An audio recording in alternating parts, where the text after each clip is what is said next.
Yeremia pasal 20 ayat 1-6. Kutuk atas Pasyur karena memenjarakan Yeremia. Pasyur bin Immer, imam yang pada waktu itu menjabat kepala di rumah Tuhan, mendengar Yeremia menubuatkan perkataan-perkataan itu. Lalu Pasyur memukul Nabi Yeremia dan memasungkan dia di pintu gerbang Benyamin yang ada di atas rumah Tuhan. Tetapi ketika Pasyur keesokan harinya mengeluarkan Yeremia dari pasungan itu, berkatalah Yeremia kepadanya, Tuhan akan menyebut namamu bukan Pasyur, melainkan kegentaran dari segala jurusan.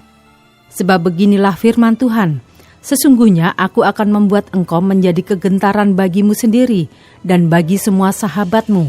Mereka akan rebah mati oleh pedang musuhnya di depan matamu sendiri. Dan seluruh Yehuda akan kuserahkan ke dalam tangan Raja Babel, yang akan mengangkut mereka ke dalam pembuangan ke Babel, dan memukul mati mereka dengan pedang. Juga harta benda kota ini, segala hasil jerih payahnya, segala barangnya yang berharga, dan segala barang perbendaharaan raja-raja Yehuda, akan kuserahkan ke dalam tangan musuhnya, yang akan menjarah, mengumpulkan, dan membawa semuanya itu ke Babel. Mengenai engkau, he Pasyur, dan semua orang yang diam di rumahmu, kamu akan diangkut tertawan. Engkau akan sampai ke Babel dan akan mati di sana, dan akan dikuburkan di sana. Engkau ini dengan semua sahabatmu yang kepadanya engkau telah bernubuat palsu.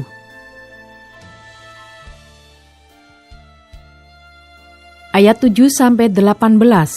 Keluh kesah Yeremia akibat tekanan jabatannya. Engkau telah membujuk aku ya Tuhan, dan aku telah membiarkan diriku dibujuk.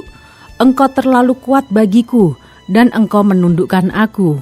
Aku telah menjadi tertawaan sepanjang hari. Semuanya mereka mengolok-ngolokkan aku. Sebab setiap kali aku berbicara, terpaksa aku berteriak, terpaksa berseru, kelaliman, aniaya.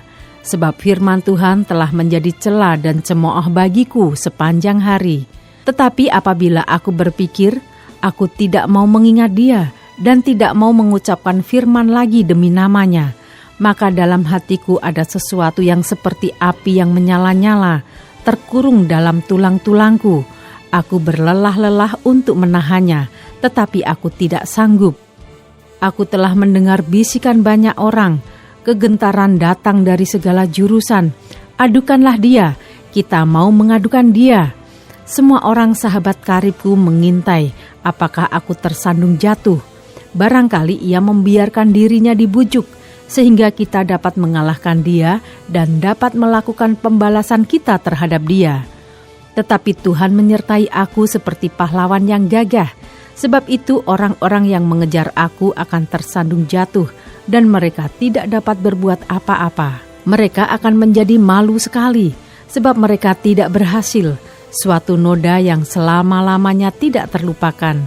Ya Tuhan semesta alam yang menguji orang benar, yang melihat batin dan hati, biarlah aku melihat pembalasan-Mu terhadap mereka, sebab kepadamu-lah kuserahkan perkaraku.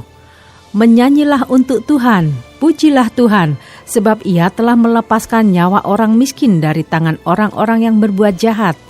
Terkutuklah hari ketika aku dilahirkan. Biarlah jangan diberkati hari ketika ibuku melahirkan aku. Terkutuklah orang yang membawa kabar kepada bapakku dengan mengatakan, seorang anak laki-laki telah dilahirkan bagimu, yang membuat dia bersukacita dengan sangat. Terjadilah kepada hari itu seperti kepada kota-kota yang ditunggang balikan Tuhan tanpa belas kasihan.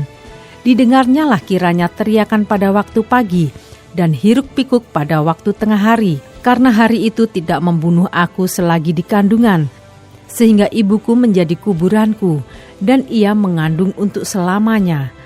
Mengapa gerangan aku keluar dari kandungan, melihat kesusahan dan kedukaan, sehingga hari-hariku habis berlalu dalam malu?